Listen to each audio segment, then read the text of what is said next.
Vamos ver mais um exemplo de truques e enigmas. Neste caso temos um quebra-cabeças, a ponte e os dois comboios. Dois comboios atravessam esta ponte à mesma velocidade, num dia sem vento. Um dos comboios, no entanto, leva muito mais tempo para passar pela ponte do que o outro. Por quê? Vamos começar por analisar o enunciado. O enunciado começa por nos dizer que dois comboios atravessam uma ponte. Temos então três coisas: a ponte e dois comboios. Depois o enunciado diz-nos que os comboios atravessam a ponte à mesma velocidade. Podemos analisar dois comboios iguais que atravessam a ponte a uma mesma velocidade.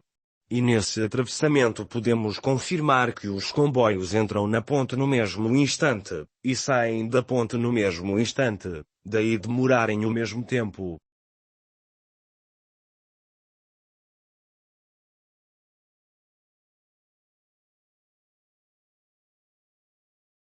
E continuando a ler o enunciado, ele também nos diz que os comboios atravessam a ponte em um dia sem vento.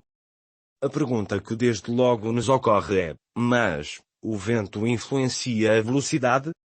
Claro que o vento influencia a velocidade de um comboio.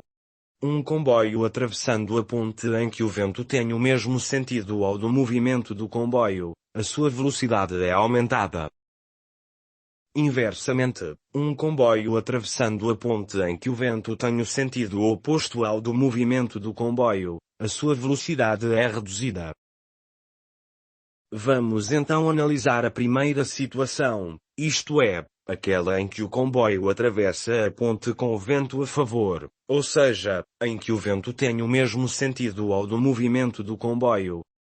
Como podemos comprovar visualmente, o comboio que atravessa a ponte com vento a favor, tem sua velocidade ligeiramente aumentada, pelo que atravessa a ponte em menos tempo que o outro.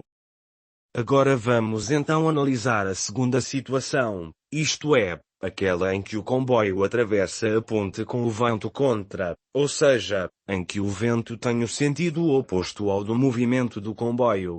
Como podemos comprovar visualmente, o comboio que atravessa a ponte com vento contra, tem sua velocidade ligeiramente reduzida, pelo que atravessa a ponte, em mais tempo que o outro.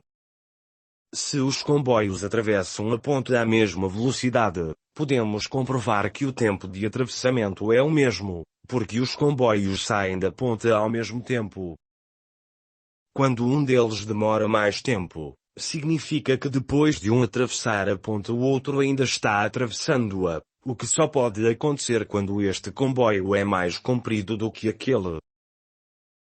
Vejamos então dois comboios, um mais comprido do que o outro, atravessando a mesma ponte. Embora a velocidade dos comboios sejam iguais, o tempo de atravessamento do comboio mais comprido é maior do que o tempo de atravessamento do outro comboio. A resposta é então, o comboio que leva mais tempo a passar a ponte, é o mais comprido.